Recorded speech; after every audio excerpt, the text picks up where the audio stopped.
गए हम क्या? तमस पे आ गए हैं। मधुशाला नाम सुनते ही बहुत लोगों के तो मुंह में पानी आ जाता है। So we will be talking about Madhushala. Madhushala, one of the most misunderstood book. एक शेर एक इसकी रुबाई से शुरू करूँगा मैं, जैसे I am a very new member here, और इट इज़ लाइक मेटाफॉर इसमें यूज़ किया मधुशाला को कहा था। मैं यूज़ करता हूँ इसको इस क्लब के लिए HYS। ये आज हम सब मधुशाला में हैं, मान लीजिए। यहाँ साकी भी है और यहाँ पीने वाले भी हैं और यहाँ शराब भी है। इसके लिए जो मधुशाला की रुबाई है, जो मुझे एकदम से जब क्लिक की कि बार बार आगे बढ़ मैंने आज नहीं मांगी हाला, बार बार आगे बढ़ मैंने आज नहीं मांगी हाला, समझ न लेना इससे मुझको साधारण पीने वाला, समझ न लेना इससे मुझको साधारण पीने वाला, हो तो लेने दे ऐसा की दूर प्रथम संकोचों को, हो तो लेने दे ऐसा की दूर प्रथम संकोचों को, मेरे ही स्वर से फिर सारी गूंज उठेगी मधुशाला, मेरे ही स्वर से फिर सारी गूंज उठेगी मधुशाला। मधुशाला 1933 में हरिवंश राय बच्चन, जो अमिताभ बच्चन जी के फादर हैं, उन्होंने लिखी थी और 2 साल तक उनकी हिम्मत नहीं हुई कि इसको पब्लिश कराएं। 1933 हरिवंश राय बच्चन जी का जन्म हुआ था 1907 में, तो क्या उम्र रही होगी जब उन्होंने लिखी मधुशाला? शुरुआत उन्होंने की थी खयाम की रुबाइयों को ट्रांसलेट करने से।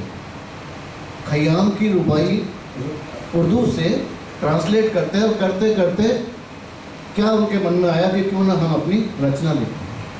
तो कई कवियों ने, कई साहित्यकारों ने कहा कि ऐसा लगता है कि खयाम की आत्मा आपके अंदर आ गई या खयाम से आपने प्रेरित होकर इसको लिखा है। तो हरिवंश राय बच्चन ने कहा कि नहीं, ऐसा नहीं है, मुझे ऐसा लग रहा है कि बंदूक तो मेरे पास थी, गोली भी उसमें थी, खयाम की रुबाइयों को ट्रांसलेट करते करते मुझे ट्रिगर दबाना आ गया। तो मैंने अपने अंदर का कवि, जो मेरे अंदर जो भावना थी, तो मैंने उसको मधुशाला को लिखना शुरू किया। 135 रुबाइयाँ हैं इसमें, 135 रुबाइयाँ हैं, और उनकी पब्लिश करने की हिम्मत नहीं बहुत सारे, लेकिन थोड़ा थोड़ा उन्होंने सुनाना शुरू किया सभाओं में, दोस्तों में, इसमें थोड़ा थोड़ा रुबाइयाँ सुनाना शुरू किया। और सबसे पहले उनको मौका मिला बनारस हिंदू यूनिवर्सिटी में, काशी हिंदू विश्वविद्यालय में एक मुशायरा था, एक दिन का मुशायरा था। तो 1933 दिसंबर 1933 की बात है। बड़े बड़े कवि आए हुए थे, बड़े बड़े साहित्यकार। हरिवंश राय बच्चन को है ना बच्चा ही माना जाता था, इसीलिए बच्चन सरनेम पड़ा था उनका, इसलिए बच्चन मीन्स बच्चा होंगी। एंड क्या कोई क्वेश्चन आंसर सेशन हालांकि हो गया, बड़े बहुत जल्दी से अगर कोई बता सके, क्या आप बता सकते हो कि हरिवंश राय बच्चन प्रोफेसर थे तो किस सब्जेक्ट के होंगे? इंग्लिश के।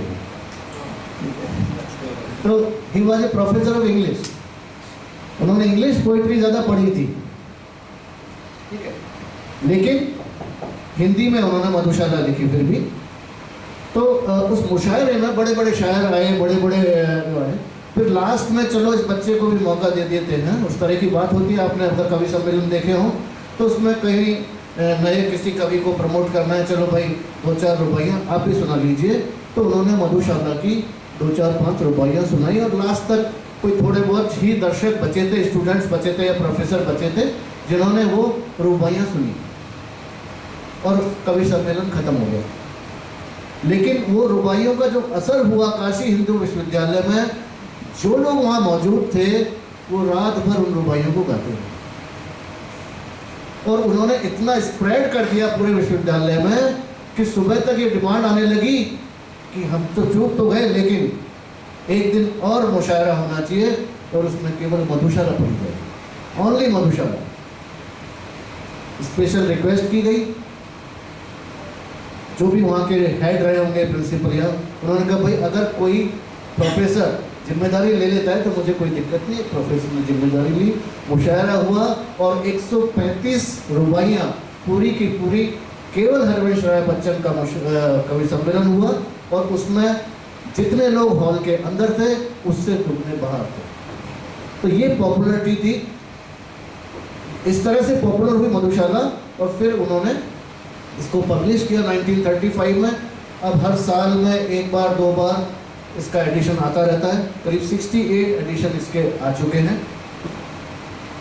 इसको मन्ना डे साहब ने कुछ 20 रुपये इसकी गा के सुनाई हैं। अमिताभ बच्चन जिस भी स्टेज पे जाते हैं काफ़ी फ्रीक्वेंटली कुछ रुपये सुनाते हैं इसकी। मनोज मुंतजिज ने कुछ गाया है, कुमार विश्वास, तो काफ़ी लोग इसको अपने अपने तरीके से गाते हैं, गुनगुनाते हैं। So that way it's quite popular. अब मधुशाला क्या है? मधु, व्हाट इज मधु? है ना, मधु हनी भी है, शहद भी है, और मधु शराब भी है। और शाला मीन्स जहाँ पे पाठशाला, जहाँ पे पढ़ाई हो वो पाठशाला, जहाँ शराब मिले वहाँ वो मधुशाला। इस पूरी किताब में हाला, साकी, प्याला, मधुशाला, इस तरह के शब्दों का रिपीटिशन हुआ है। तो पहला जो इसका मैं कुछ रुबाइयाँ शेयर करना चाहूँगा आपसे, तो आप समझ पाएंगे कि किस किस तरह से जीवन के किस किस पहलू को उन्होंने छुआ है रुबाई के थ्रू। तो और तो इस किताब में कुछ है नहीं, 135 रुबाइयाँ ही हैं। तो इसलिए इसको समझने के लिए कुछ रुबाइयाँ हम सुनेंगे तो ही समझ पाएंगे। तो पहली रुबाई है, उसको ज़रूर मैं जब इन्होंने कंप्लीट करके कहा कि मृदु भावों के अंगूरों की आज बना लाया हाला। मृदु भावों की अंगूरों की आज बना लाया हाला, प्रियतम अपने ही हाथों से आज पिलाऊंगा प्याला। पहले भोग लगा लो तुझको, फिर प्रसाद जग पाएगा, सबसे पहले तेरा स्वागत करती मेरी मधुशाला। ये पहली रुबाई थी, इसकी पहली रुबाई थी। इसके बाद आप देखिए जीवन के किस किस पहलू को छुआ है उन्होंने। गोल सेटिंग से लेके किस्मत, भाग्य से लेके मृत्यु से लेके एक रुबाई माँ के ऊपर भी है, लाइक। तो आप पहचानने की कोशिश करती है कि कौन सी रुबाई आपको किस तरफ ले जाती है। कि मदिरालय जाने को घर से चलता है पीने वाला, मदिरालय जाने को घर से चलता है पीने वाला, किस पद से जाऊं असमंजस में है वह भोला भाला। अलग अलग पद बतलाते सब मैं एक पद बतलाता हूँ, राह पकड़ तू एक चला चल पा जाएगा मधुशाला, राह पकड़ तू एक चला चल पा जाएगा मधुशाला। सेलिब्रेशन पे, या है ना कि life is a celebration, life is short, उन्होंने उस तरह से लिखा है कि लालायित अधरों से जिसने हाय नहीं चखी हाला, लालायित अधरों से जिसने हाय नहीं चखी हाला, हर्ष विकम्पित कर से जिसने हाय नहीं छुआ प्याला, हाथ पकड़ लज्जित साकी को पास नहीं जिसने खींचा, व्यर्थ सुखा डाली उसने जीवन की मधुमय मधुशाला। तो जब उनसे पूछा गया कि शराब की इतनी बात करते हो, आप तो बड़े पक्के शराबी रहे होंगे तो उन्होंने कहा नहीं।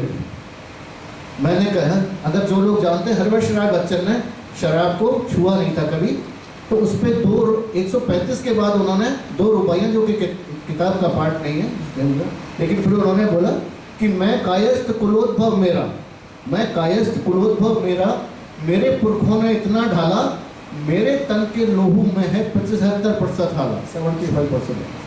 पुश्तैनी अधिकार मुझे है मदिरालय के आंगन पर, मेरे दादा परदादाओं के हाथ भी की थी मधुशाला। और आखिरी बात यह है कि स्वयं नहीं पीता औरों को पहुंचा देता हूँ, स्वयं नहीं पीता, स्वयं नहीं पीता औरों को किंतु पिला देता हाला, स्वयं नहीं छूता औरों को पकड़ा देता पर प्याला, पर उपदेश कुशल बहुतों से मैंने ये सीखा है, स्वयं नहीं जाता औरों को पहुंचा देता मधुशाला।